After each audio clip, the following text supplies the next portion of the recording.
तो भाई आज मैं आप सबको महिंद्रा 3XO के बारे में कुछ ऐसी चीज़ें बताने वाला हूँ जो बहुत भाइयों को नहीं पता होगी। तो आप वीडियो को एंड तक अगर अच्छे से देखेंगे तो आपको ये चीज़ें पता चल पाएंगी। मैं काफ़ी सारी चीज़ें ऐसी बताने वाला हूँ, तो आप अच्छे से सुने वीडियो को और अच्छे से जो है आप समझे जो मैं आपको बात कह रहा हूँ। आप चाहे तो नीचे जो कैप्शन है उनको भी ऑन कर ले। तो फ्रेंड्स देखो, महिंद्रा 3XO जो जिसको लॉन्च हुए काफ़ी टाइम हो गया, अब इसकी बुकिंग्स वगैरह डिलीवरी वगैरह भी काफ़ी ज़्यादा स्पीड पकड़ चुकी है। इसकी जो है वो डिलीवरीज भी काफ़ी ज़्यादा अच्छे से स्पीड से हो रही है। ये गाड़ी जो है वो पहले जो आपकी 300 थी, अभी आपकी 3XO है, मीन्स 300 का ये फेसलिफ्ट है। फ्रेंड्स जो इस गाड़ी की डिलीवरी है that is coming in top 20 car sales of every month. मतलब जब से ये गाड़ी इन्होंने लॉन्च करी है तो टॉप 20 में इसकी जो है वो सेल्स फिगर में आ रही है। मतलब जो टॉप 20 गाड़ियाँ बिकती हैं उनमें ये जो है वो लैंड कर रही है हर बारी। तो इसका बहुत पॉजिटिव साइन है कि भाई इंडियन कस्टमर को गाड़ी पसंद आ रही है। और सबसे ज़्यादा जो इसके बिकने वाले वेरिएंट्स हैं मैं आपको बताता हूँ भाई। उसके MX-1 वो बेस वेरिएंट है। उसके बाद MX-2 प्रो, MX-2 नहीं MX-2 प्रो जो सेकंड बेस का सब वेरिएंट है एक तरीके से। MX-2 प्रो इसका एक वेरिएंट है जो सबसे ज़्यादा बुक और डिलीवर हो रहा है। उसके बाद आपका MX-3 एक वेरिएंट है जो इसका थर्ड बेस है। उसके बाद आपका सीधा AX5L सबसे ज़्यादा बुक हो रहा है, जिसके अंदर आपको अडास लगा हुआ आ रहा है। तो एक ये चीज़ मैं आपको बताना चाहता था। उसके बाद फ्रेंड्स मैं आपको बताता हूँ कि ये जो इसका MX-1 वेरिएंट है जो पेट्रोल TCM PFI के साथ आता है, जो भी एक टर्बो इंजन है, इसके अंदर आपको 200 न्यूटन मीटर की टॉर्क मिल रही है। फ्रेंड्स बहुत सारे लोगों को नहीं पता होगा कि जो इस गाड़ी का बेस मॉडल है जिसकी हम बात कर रहे हैं MX-1 की, भाई वो बहुत सारी गाड़ियों के जो टॉप वेरिएंट्स मीन्स अगर गाड़ियों ने मल्टी इंजन भी बना रखे हैं, मतलब अगर इंजन्स में भी दो ऑप्शन बना रखी है, तो बहुत सारी गाड़ियों के भाई अपर वाला जो इंजन है उसमें भी इतनी टॉर्क गाड़ी की नहीं ही निकल के आती है।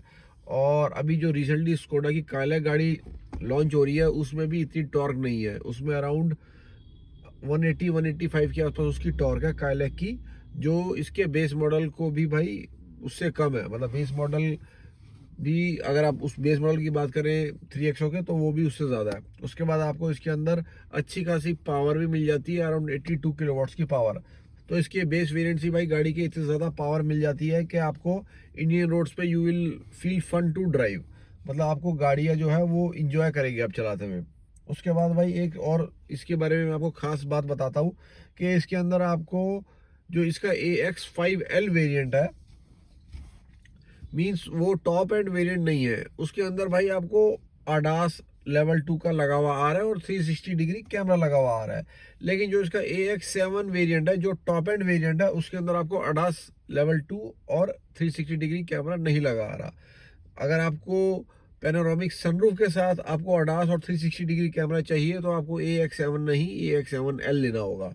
तो एक ये भी भाई चीज़ है कि आपको जो टॉप वेरिएंट है उसमें आपको नहीं मिलता, लेकिन जो टॉप वेरिएंट का ऊपर वाला वेरिएंट है उसमें आपको 360 डिग्री कैमरा और लेवल 2 ADAS मिल रहा है। और साथ में बहुत सारे भाइयों को भाई ये भी नहीं पता कि AX5L के अंदर भी इसके अंदर लेवल 2 का ADAS आ रहा है। जो कुछ लोग भाई समझते हैं कि सिर्फ AX7L के अंदर आ रहा है। उसके बाद भाई आपको ये भी मैं बताना चाहता हूँ कि जो आपका AX5L वेरिएंट है जिसके अंदर ADAS आ रहा है उसके अंदर आपको फॉग लाइट्स नहीं लगी हुई आती है। अगर आपको फॉग लाइट्स लेनी है तो आपको AX7L वेरिएंट लेना पड़ेगा या AX7। और जो आपका AX5L वेरिएंट है उसके अंदर ना ही आपको लेदराइट सीट आ रही है और ना ही आपको इसके अंदर जो है जो आपका AX5L वेरिएंट है उसके अंदर आपको लेदराइट सीट्स भी नहीं मिल रही है। तो बहुत सारे लोग सोचते हैं भाई उसके अंदर लेदराइट सीट्स भी आ रही हैं, तो इसके अंदर लेदराइट सीट्स नहीं आ रही है, ना ही आपको फॉग लाइट्स आ रही हैं। लेकिन भाई ट्विस्ट कहाँ पे आ गया है कि आपको AX7 अगर आप लेते हो तो आपको 360 डिग्री कैमरा और लेवल 2 ADAS नहीं मिलता।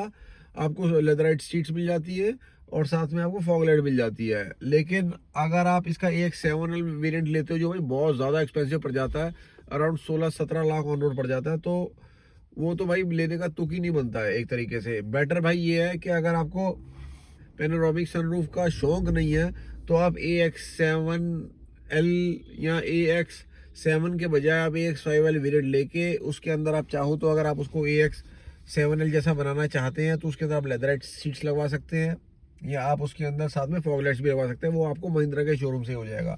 बाकी बहुत ज़्यादा गाड़ी में फ़र्क नहीं है भाई। भाई एक और सबसे बड़ी बात है गाड़ी के अंदर जो मेरे हिसाब से भाई Mahindra has not taken this catch.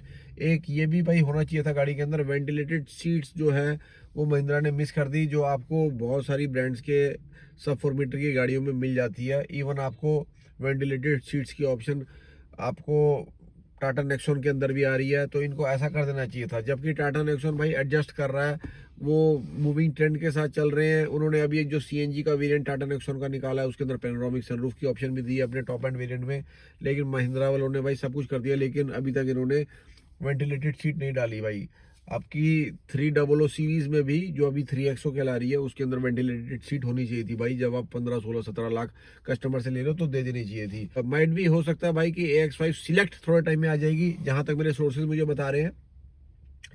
उसके अंदर आपको वेंटिलेटेड सीट्स की ऑप्शन मिलेगी। ये भी भाई एक तरीके का आप कह सकते हैं महिंद्रा का गिमिक होता है कि भाई जब गाड़ियां सब लोगों ने ले ली होती हैं तो एक ही ऐसा फीचर डाल देते हैं जो एकदम से भाई कस्टमर कहता है कि भाई अब गाड़ी लेते हैं, अब ये वाला फीचर आ गया, तो बाकी सारे जिन्होंने भाई कॉम्प्रोमाइज करके गाड़ी ले ली वो तो ले ही लेंगे, लेकिन जो रुके हुए थे वो फिर आगे ले लेंगे। जैसे भाई इन्होंने आपका XUV 700 में किया कि उन्होंने AX5 सिलेक्ट निकाल दिया। उसके बाद भाई इवन उन्होंने स्कॉर्पियो के अंदर भी ऐसा किया है कि भाई पहले स्टार्टिंग में ZL में वेंटिलेटेड सीट नहीं आ रही थी, लेकिन अब ZL जो इनका आ रहा है टॉप एंड वेरिएंट है उसके अंदर वेंटिलेटेड सीट जैसी ऑप्शंस भी आ रही हैं।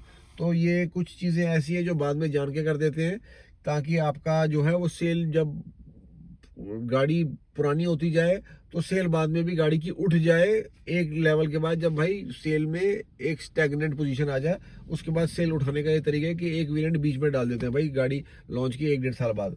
तो ये AX5 सिलेक्ट जो वेरिएंट है या AX5L सिलेक्ट जो भी वेरिएंट निकालेंगे उसके अंदर वेंटिलेटेड सीट जरूर होगी।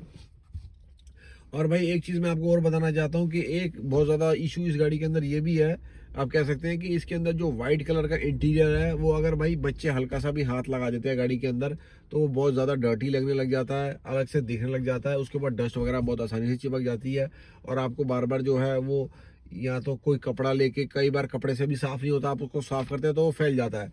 तो इसके इंटीरियर्स के साथ इशू ये है कि भाई ये बहुत ज़्यादा लाइट कलर के इंटीरियर्स हैं। टॉकिंग अबाउट AX7 या AX7L तो भाई बहुत हद से ही ज़्यादा उनके लाइट इंटीरियर है, वाइटी से आप कह सकते हैं, जिस वजह से गाड़ी को साफ रखना और मेंटेन रखना अंदर से बहुत बड़ा एक टास्क हो गया है। क्योंकि जब आप गाड़ी चलाते हैं इंडियन रोड्स पे डस्ट वगैरह ये सारी चीज़ें आना बहुत बहुत बड़ी बात नहीं होती है भाई गाड़ी के अंदर। इवन भाई बच्चे होते हैं गाड़ी के ऊपर ऊपर हाथ लगाते हैं उससे गंदगी होती है। इवन भाई आपका भी बाय मिस्टेक आपने सर पे तेल लगाया, आपका सर टच हो गया भाई, उससे भी गाड़ी आपकी छत गंदी हो जाती है। तो एक ये भी होना चाहिए भाई इसके अंदर, या तो कॉफ़ी के इंटीरियर्स की ऑप्शन होनी चाहिए या नॉर्मल ब्राउनिश जैसे आपको ग्रे वगैरह इस कलर के आपको इंटीरियर्स की ऑप्शन भी होनी चाहिए।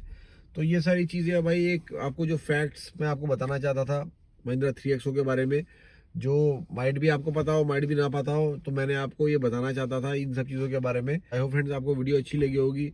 Do subscribe to the channel और एक थम्स अप भी ज़रूर दे के जाइएगा। बाय बाय फ्रेंड्स, जय हिंद जय भारत।